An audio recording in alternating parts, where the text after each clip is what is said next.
Thinking Aloud. Conversations on the leading edge of knowledge and discovery with psychologist Jeffrey Mishlove.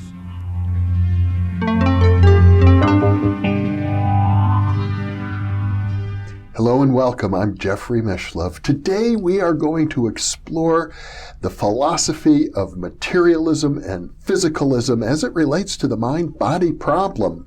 Defending materialism will be Dr. Ed May, an experimental physicist who was the director of the U.S. government's Stargate program, the program of psychic spying, for over a decade. He is also the recipient of a Lifetime Career Award from the Parapsychology Association.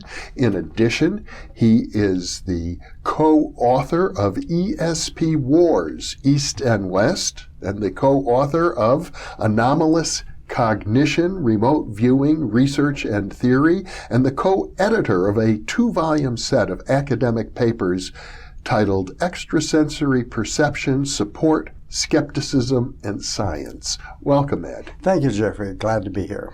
Very few people in the field of parapsychology are staunch defenders of materialism, and I have to tell you that I'm very glad that you are. Well, thank you. It's a tough road. I mean, these are very challenging questions. I don't think anybody has the actual answer, but I'm data-driven, and all I can do is tell you where the data drags me, and I mean that literally. I wish my materialist perspective eventually is proved incorrect, but right now I don't think so. Well, the big question for anybody assuming a metaphysical position, which materialism essentially is how would you test it? How would you falsify it? Most people would say, I think logical positivists in particular would say any metaphysical position is out of bounds because they're not falsifiable, not testable. Well, that's a good idea, but I've never met a physical I didn't like. So what would falsify that position? So we're really getting into it immediately. Yeah. I can only think of one. We all know about survival after bodily death research. Right. And even one of the main researchers in that field was Ian Stevenson. I think we both knew him personally. Yes. But even he said it posits what are called the super psi hypothesis.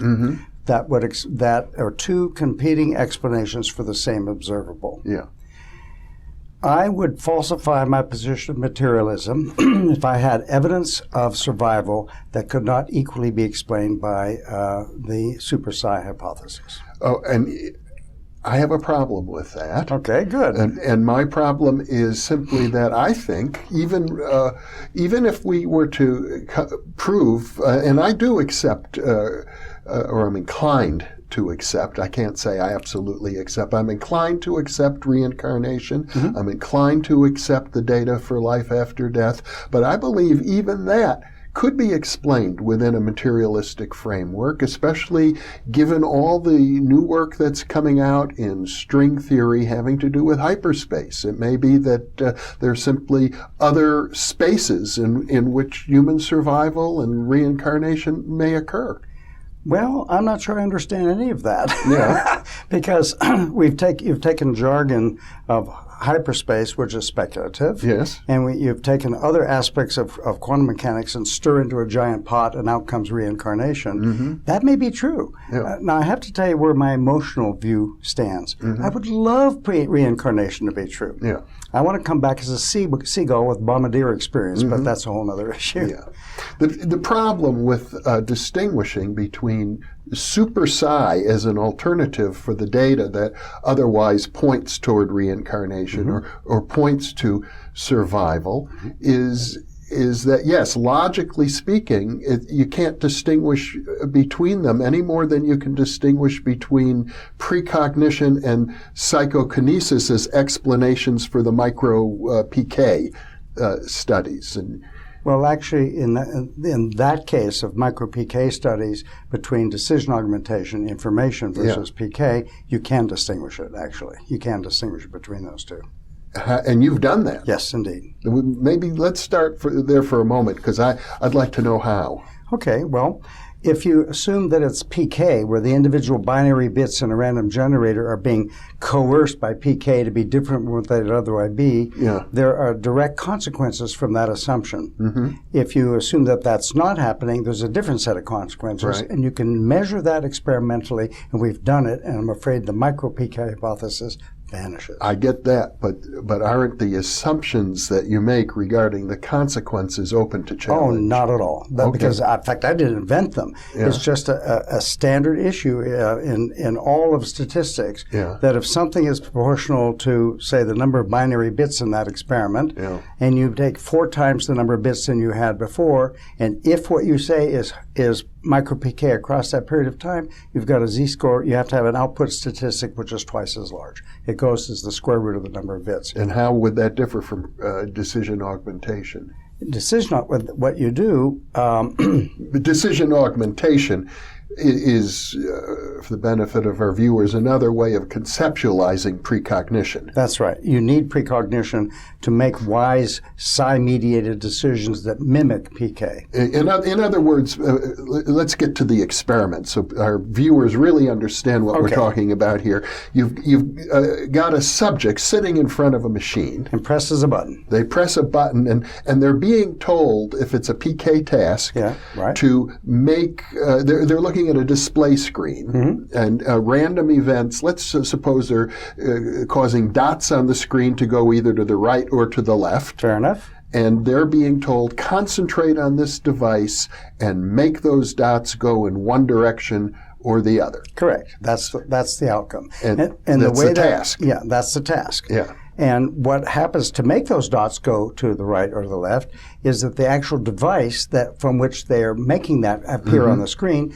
are binary bits down inside of a quantum mechanical thing. Right. And so, for example, Bob John in his IEEE article said about 1 bit in 1,000 are coerced to be from what it would have been into a different value.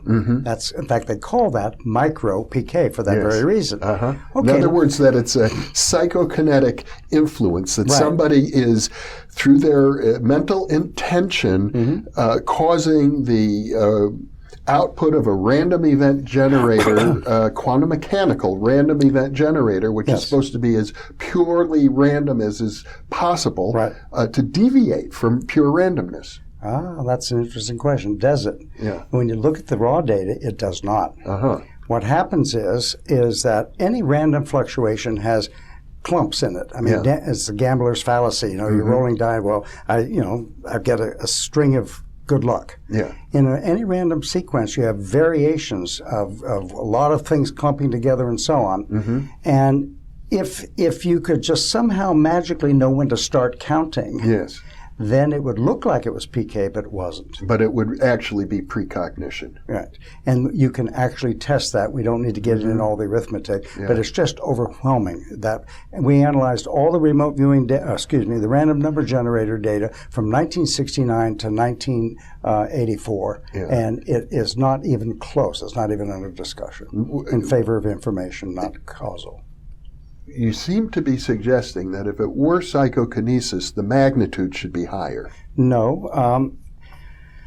It's too geeky to go in here. If you plot, I'll say it. If you, when you press a button, sometimes you get 100 bits, sometimes 1,000, sometimes 1,000,000. Okay, and different labs all over have different values.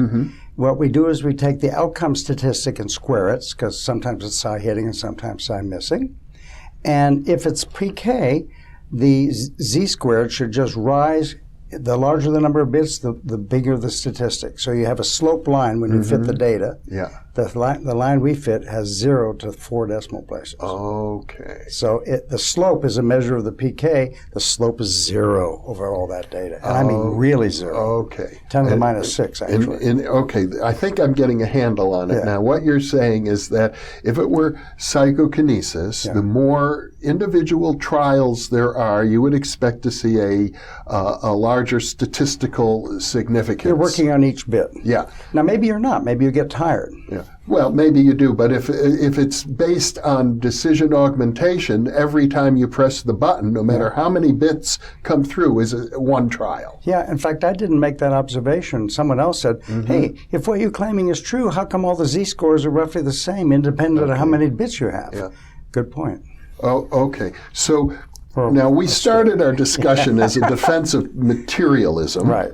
And what we're getting to, and I'm very glad to be enlightened about it further, is the important work you've done in decision augmentation theory as it applies to what used to be called micro-PK experiments, where you've shown this is really precognition. It really does seem to, yes. Oh, okay. And now, you, as a materialist, are confronted with the conundrum of how are you going to explain precognition from a materialistic framework? No. We're not. You don't even have to bring in precognition. We're talking about survival. Yeah. Remember, I said that what would falsify my materialist position is to have a survival that cannot be explained by super psi. That's true, and I made the analogy. Yeah.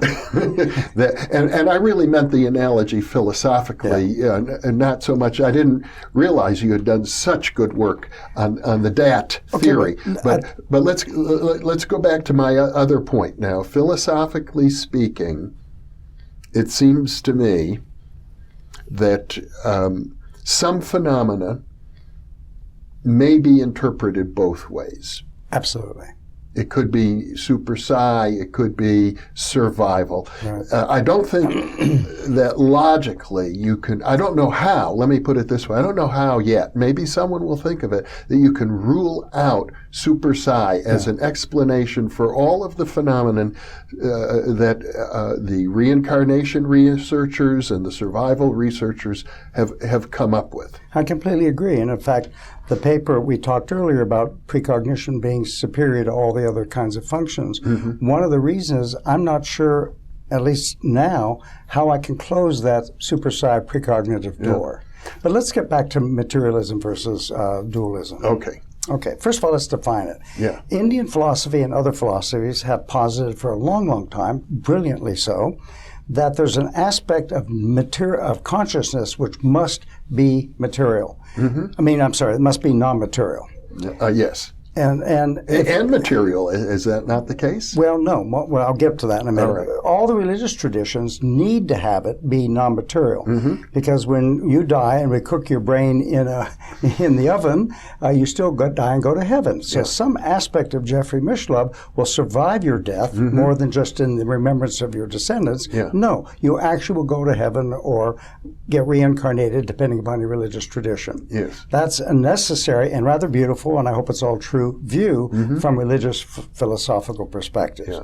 There's another viewpoint, and that is even the most strident philosopher who holds for dualism, that mind is different than body, including Advaita Vedanta philosophy in India, said, well, wait a minute, there's certain aspects must be material, because they all say that, to quote Sir John Eccles, mind is the programmer and the computer is the brain. Yeah. So that implies an interaction between mind and the brain. And if mind is non-material, we have a problem. Yeah. Now here's the problem. Let's take something in physics that is pretty close to non-material, and there are some things, namely a neutrino. And why do I call it non-material, or close to it? You could take a bar of lead and ask, how long would that bar of lead, if I shoot my neutrinos in this end, before they hit something in this bar of lead, basically? That lead would have to be a light year long. Neutrinos will go zipping through the earth and not hit anything. Yeah.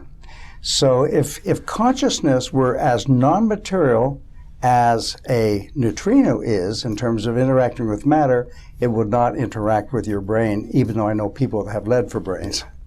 So that's a problem for dualists. It's a terrible problem. Dualists haven't really resolved that. I think Descartes said, "Oh, it's the pineal gland." Yeah, right. Well, if external consciousness is interacting with my brain, it has to have it doesn't say all of it has to be material, but it has to have at least a material content. Somewhere there needs to be an interface. That's right. That's a great way to think about it. And even Shankaracharya, when he came out with Advaita Vedanta, said, well, wait a minute, maybe it's not all idealism. We're creating the world out of consciousness. We need to have everyday stuff. This is, it's here. Yeah. Oh, okay, I get that. And that's a pretty neat idea. That's a real challenge. Yeah, and you can test that out. People have shot neutrinos through the Earth and tried to measure them, and you can't measure them. Yeah. They're very hard to measure, but they are very non-material. Photons, you think, to have no mass, but boy, they interact with light, with material all the time. That light will not go through that piece of cloth. So that's a philosophical conundrum that the dualists have yet to solve. I think that's correct. Okay. Now, there are other viewpoints besides materialism, at least a materialism which claims that all matter is dead, inert, without consciousness. It's not the only form of monism. That's true. There are other forms of monism. There's panpsychism. Yeah, right. There's idealism. Yes. Which are both get around that problem of interactionism. Let's go after idealism here. Okay.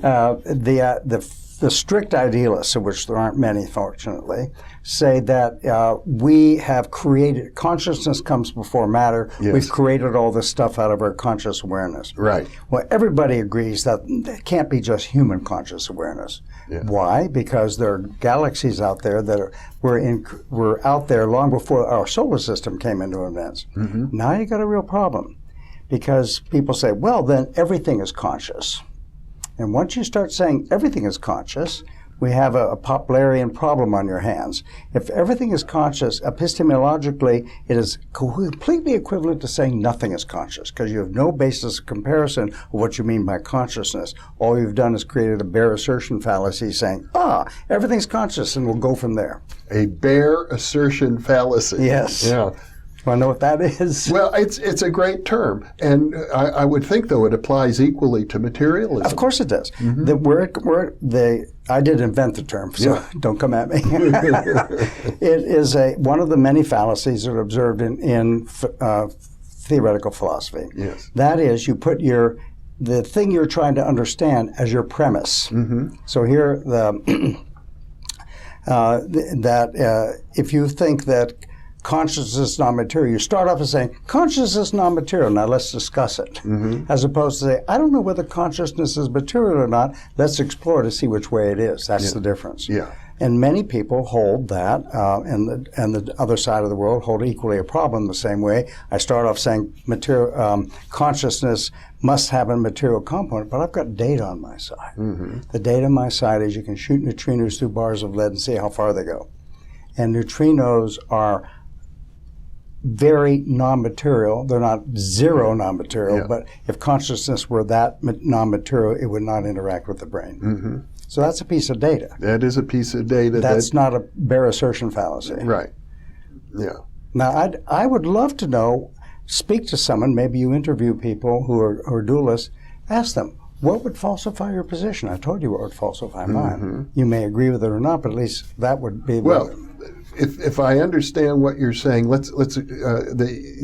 your position would be falsified if we could come up with convincing evidence for either reincarnation or life after death that would be so convincing that you'd be willing to let go of the super psi alternative. Absolutely. Well, let's take a look for a moment at the well-known case of the chess player from the dead. Yep. I think you really have to stretch super psi to include, in this case. Why do you have to stretch because super it psi? involves not only information, but it involves the transmission of a skill, a learned skill, and the transmission of personality as well. So you have a personality coming through, you have information coming through about the lifetime of a deceased individual, and you have the personality, the style of chess play of that person. Can I pull the rug out from under you and call that? Yes. There's still an answer book. With all that stuff being true, at the end of the day, they say, look at all these things you just told me. That is an event in in the so-called medium who experienced all that, Yes. the chess player who did. Right. That's an event in his future that he could get from. Well, this person had no particular skill playing chess. Well, no. I'm not saying how he learned to play chess. Okay, I'll listen to you. The question, the issue is, how did the medium acquire the ability? It was an automatic writing medium in Switzerland who was able to play chess at the level of a chess master, and played against a grandmaster, Victor Korchnoi. So, how did he acquire that ability? If a skill can be acquired through super psi, then the super psi hypothesis would hold. And our friend Stephen Browdy argues that we don't know enough about acquiring skills to be certain one way or the other. Well, I won't come at as much as he's. It's an interesting, intriguing case, and I'll look into it in detail, in which case you will falsify my position. Yeah, okay. That's a fabulous answer. Very few people ever take a metaphysical position like that and say, here's what would falsify it. Well, what do you mean by falsify? If you can show me that data, and I agree. I'm not sure I agree with Browdy on this. I don't know. I'm not aware in my knowledge of ESP where you can do precognition on a skill. Yeah. I mean, I could precognize running a 5-minute mile. No way am I going to be able to do that, no matter how psychic I am. So it's intriguing. Yeah, I think so. I think that logically, Browdy is probably correct in saying we can't absolutely rule out that a skill might be acquired through super psi. Well, what needs to be done before I will join the other side is we should do some interesting psi experiments to see whether that's in principle possible. Yeah. I don't think it's going to be. Yeah, I don't know. I think it's an open question, but it's one that deserves more investigation. But indeed, most of the precognition cases that are not skill mediated are easily explainable by super psi. I would agree. This is an interesting case. Thank you. Yeah, and it's not just the skill; it's the personality. Chess masters at that level play with a certain style that's unique to each one. Okay, but that's available for the only part of this thing that's really intriguing is the skill itself.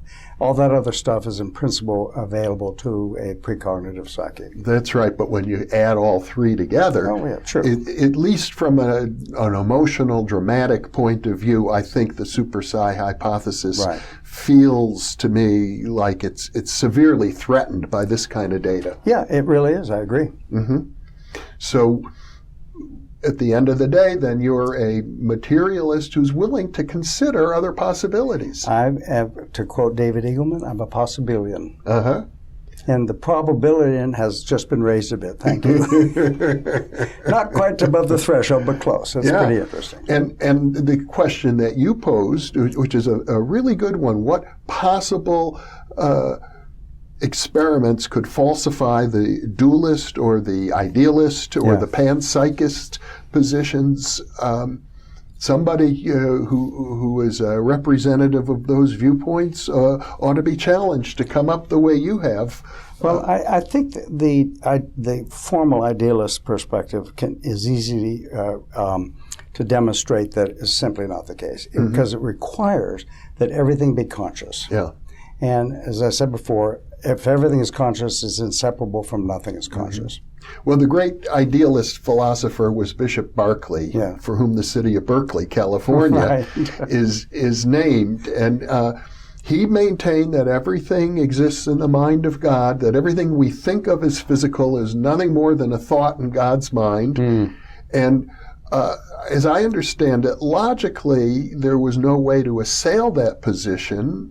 On the other hand, there was no way to falsify it. But it assumes one thing that is a big open question. What's God?